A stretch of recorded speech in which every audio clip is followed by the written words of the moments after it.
Assalamualaikum warahmatullahi wabarakatuh. Teman-teman Haika, apa kabar? Hari ini saya ingin sedikit membahas tentang apa sih pentingnya menjaga kebugaran dan membangun kebersamaan. Terus hubungannya apa sama kita-kita semua yang saat ini sedang mengabdi di Haika? Oh ya, hampir lupa. Ini saya, Nora Bawazir. Hari ini suara dan slide aja ya. Bosan kan kalau ngeliat muka saya terus? Pertanyaannya mungkin ngapain sih repot-repot bahas soal menjaga kebugaran dan membangun kebersamaan? Iya, kita semua udah ngomong sehat itu penting, kebersamaan itu penting gitu. Tapi sampai pakai dibahas segala. Kayaknya kita semua udah tahu kan ya apa pentingnya. Why? Pakai repot-repot perlu dibahas hari ini. So, izinkan saya hari ini untuk membahasnya mungkin dari angle yang berbeda. Bila memang ada teman-teman di sini yang udah tahu angle ini, jangan ribut, biar teman yang lain bisa belajar ya. Manusia diciptakan sebagai makhluk sosial, nggak percaya? Coba ingat-ingat lagi masa lalunya. Apa nggak sih paling bahagia saat ngumpul sama teman-teman? Ataupun saat remaja, mahasiswa, ataupun bahkan sekarang? Apa ya nggak paling asik saat kita bersosialisasi dengan teman-teman di kantor, orang-orang di lingkungan tempat tinggal kita, sahabat-sahabat lama. Dan paling seru lagi kalau ngeliat yang udah tua-tua gitu kan, masih bisa ngobrol, ngopi bareng, hang out bareng. Itu orang-orang yang ceritanya happy dan insya Allah berumur panjang dan sehat walafiat. Betul? Nah, karena Allah yang menciptakan kita sebagai manusia, Allah juga yang menjaga kita semua, dan oleh karena itu dia tahu manusia itu perlunya apa dan apa yang diharuskan ada agar kita sebagai spesies itu bertahan hidup. Itu dari zaman dahulu kala sampai nanti zamannya sudah kiamat. Allah juga menciptakan kita dengan sistem internal untuk bisa survive atau bertahan hidup. Ya, dengan menciptakan di dalam tubuh semua manusia 4 hal yang disingkat di sini dengan EDSO. EDSO. Apa sih EDSO? Nah, mulai kita belajar satu-satu ya. EDSO singkatan dari hormon endorfin, dopamin, serotonin, dan oksitosin. Dan semua manusia diciptakan oleh Allah Subhanahu wa Ta'ala dengan 4 hal ini ada dalam tubuhnya. Why? Untuk membantu agar manusia lebih mudah dapat bertahan hidup sebagai spesies. Ya, spesies di dalam muka bumi ini dari zaman dahulu kala sampai sekarang banyak. Tapi banyak juga yang sudah punah. Kenapa manusia kagak punah-punah? Nah, Allah tahu kita butuh apa. Diciptakanlah manusia ini dengan sistem EDSO built-in. Nah, cara kerjanya EDSO apa dan kenapa hubungannya jadi menjaga kebugaran sama menjaga kebersamaan, kita bahas satu-satu. Oke, so apa EDSO? Yang pertama, kita sebut endorfin. Tujuannya cuma satu, menutupi rasa sakit pada tubuh dan memberi kekuatan untuk bertahan lama, endurance. Ya, ini disebut salah satu dari selfish chemical. Selfish dalam artian mikirin diri sendiri. Kita cukup dengan ini, nggak butuh orang lain, bisa hidup. Kalau nggak ada ini, justru manusia akan mati kelaparan. Karena endorfin inilah yang memberi kekuatan, bisa kita nggak ngerasa sakit. Ingat zaman dulu, orang lari jauh, jalan jauh, nyoba mancing, nyoba manah, nyoba nembak untuk cari makan. Udah gitu, udah lama nih, misalnya setengah hari nih, harus pulang nyeret hasil buruannya. Itu pun kalau dapat. Nggak kayak sekarang kan, tinggal ke pasar sebelah, warung depan, atau lebih asik lagi, buka aplikasi. Adalah situ kita bisa pesan makanan langsung diantar ke meja kerja kita, betul? Nah, zaman dulu nggak ada. Jadi Allah telah menciptakan yang disebut endorfin. Agar manusia tidak ngerasa tuh sakitnya. Menutupi rasa sakitnya. Dan dia sanggup cari makan buat dirinya, keluarganya, dan komunitas atau sukunya zaman dulu. Sekarang berhubung kita sudah nggak lagi butuh berburu binatang untuk dimakan sendiri, endorfin keluar saat, kalau zaman sekarang disebutnya the runner's high. Ya, keluar saat kita melakukan hal-hal yang berat pada tubuh, lari, jalan, nyepeda, angkat beban, endorfin itu yang bisa keluar untuk membantu kita nggak ngerasa sakit. Makanya ada sebutan the runner's high. Yang kedua dari selfish chemicals itu dopamin. Tugasnya dopamin adalah memberi rasa kepuasan. Ya, tapi hati-hati. Karena rasa kepuasan dopamin itu amat sangat adiktif, bisa kecanduan. Ya, kalau sekarang itu orang-orang mungkin dapat rasa puas gitu, dapat menemukan apa yang dia cari, berhasil menyelesaikan to-do list-nya gitu ya.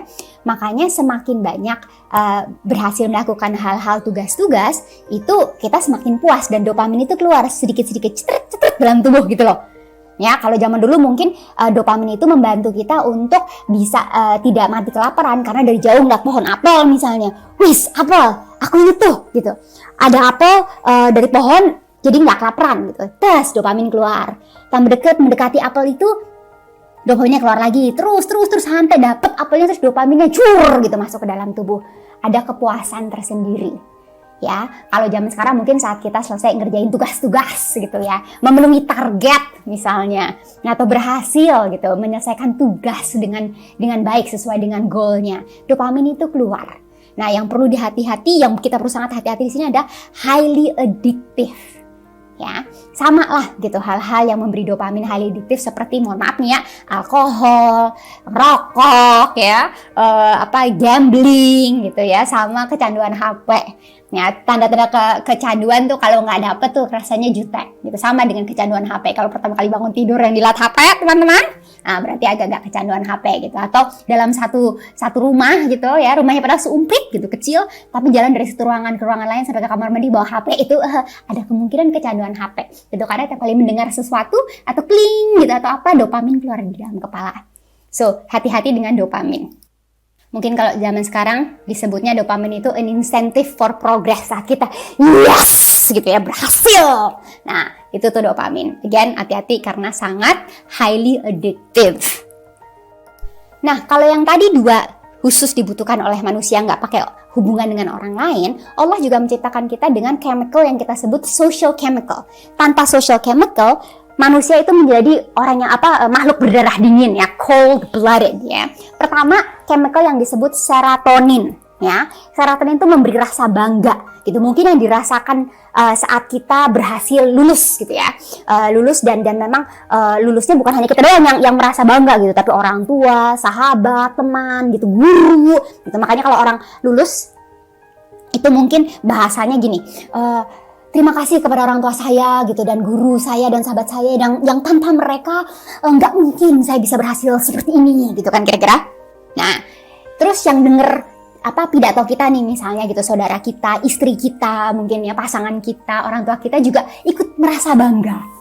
Ya, serotonin itu keluar bukan hanya kepada yang lagi lulus, tapi keluar juga kepada si orang tua, si guru, si teman, dan segala macam orang yang mensupport jalan hidup kita yang sukses tersebut. Ya, makanya dengan yang namanya serotonin itu dibutuhkan hal-hal yang kita pikir mungkin sepele gitu ya, lulus SD pakai wisuda, kadang TK pakai wisuda gitu, apalagi kuliah, wisuda dah gitu ya. Karena kenapa? Karena itu men-trigger rasa bangga kepada si pelaku atau orangnya dan lingkungannya. Nah, apa hubungannya ini dengan ketahanan hidup manusia? Kalau zaman dulu ini serotonin itu mungkin yang bisa disebut the leadership chemical ya.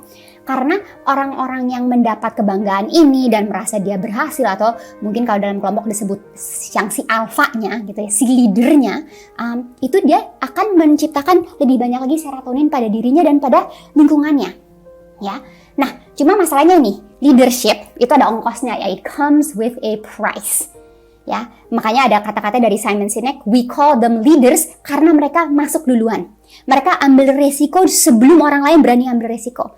Mereka yang memilih untuk berkorban demi orang lain itu, dan menjaga orang lain itu safe. Bukan kebalikannya. So, sebagai leader ada harganya. Kita nggak apa-apa leader kita gitu dapat gaji lebih atau dapat fasilitas lebih, karena kita tahu kalau ada apa-apa dia yang nyemplung duluan, dia yang jadi shield kita rame-rame, dia yang jagain. Makanya dia layak dapat fasilitas atau privilege tertentu tapi dia juga wajib melakukan tugas-tugasnya. Ya, kalau zaman dulu sama nih, gitu. Pas komunitas harus ada kepala suku, gitu. Semua hormat kepala suku, dia dapat fasilitas yang khusus daripada pengikutnya. Tapi di balik itu si kepala suku yang bagian ngejagain semuanya. Serotonin lah ini yang keluar saat si kepala suku berhasil dan semuanya ikut bangga atas keberhasilan si kepala suku. Ya, make sense?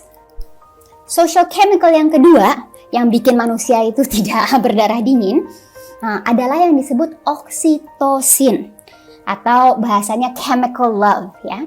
Itu akan keluar dalam tubuh saat ada perasaan yang intens ya, yang kuat tentang perasaan ya cinta, persahabatan, merasa aman, merasa trust gitu ya, percaya gitu. Dan oksitosin itu keluar dengan bermacam hal. Tentu dengan ada perasaan-perasaan yang tadi saya sebut, tapi juga dengan human touch. Makanya berangkulan, salaman, tos gitu ya, high five, itu mengeluarkan yang disebut oksitosin dalam tubuh manusia. Kita lebih yakin saat ada human touch tersebut. Ya, makanya orang dari zaman dulu tuh kalau misalnya belum ada kontrak, apalagi belum tulisan, namanya handshake. Dengan salaman itu kita udah sama-sama berkomitmen, sama-sama berjanji. Makanya akad nikah juga zaman dulu kan nggak pakai buku nikah kan ya, pakainya salaman. Gitu, saya terima nikahnya gitu, diambil alih tanggung jawab terhadap si wanita tersebut dari sang bapak kepada sang suami, salaman kan. Nah, itu mengeluarkan oksitosin, dan oksitosin keluar hanya saat ada intense feelings of trust, love, friendship, and safety. Ya, semua ini Allah ciptakan, mau itu oksitosin, mau itu serotonin, adalah untuk meningkatkan dan mengeratkan hubungan antar manusia, connection, relationship building, kebersamaan. Biar apa? Biar yang namanya spesies manusia bertahan hidup di muka bumi. So, dua chemical terakhir tadi, serotonin sama oksitosin, itu adalah untuk membuat dan mempererat hubungan antara orang tua dan anak, pasangan, bos dan anak buah, atau leader dan follower gitu, antara teman. Itu diciptakan dengan keluarnya dalam tubuh chemical serotonin sama chemical oksitosin, ya. Dan ini dibutuhkan ya, apalagi untuk seorang leader gitu, sacrifice, pengorbanan waktu, pengorbanan tenaga, butuh adanya perbuatan kebaikan kepada manusia lain ataupun kebesaran hatinya atau kebesaran perbuatannya, generosity, ya, membantu orang lain, service of other. Dan ini butuh waktu dan berulang-ulang dibuatnya. Makanya salah kalau orang bilang, oh kalau dia jadi bos enak nggak ngapa-ngapain. Salah. A real leader akan semakin repot dan semakin sibuk dan semakin tidak ada waktu kecuali mengurus follower-followernya, mengurus tribe-nya, clan-nya, pasukannya saat dia menjadi seorang leader. Justru dia semakin busy, dia semakin men-sacrifice waktunya dan tenaganya dan pikirannya untuk itu. Ya, dan hebatnya dengan oksitosin beda dengan dopamin, rasa kepuasan, fulfillment ini hadir tanpa menjadi kecanduan. Semakin banyak oksitosin justru semakin tidak mudah, semakin tidak bisa untuk jadi kecanduan. So, oksitosin ini membalance out si dopamin. Ya, oksitosin membalance out dopamin. Yang dopamin bisa kecanduan. Oksitosin enggak, malah justru membatalkan potensi kecanduannya si serotonin. Ya. Oksitosin makes you have a better immune system, boost your immune system. Ya, makes you healthier. Nah, tapi urusannya gimana? Nggak sendirian, harus berhubungan dengan orang lain.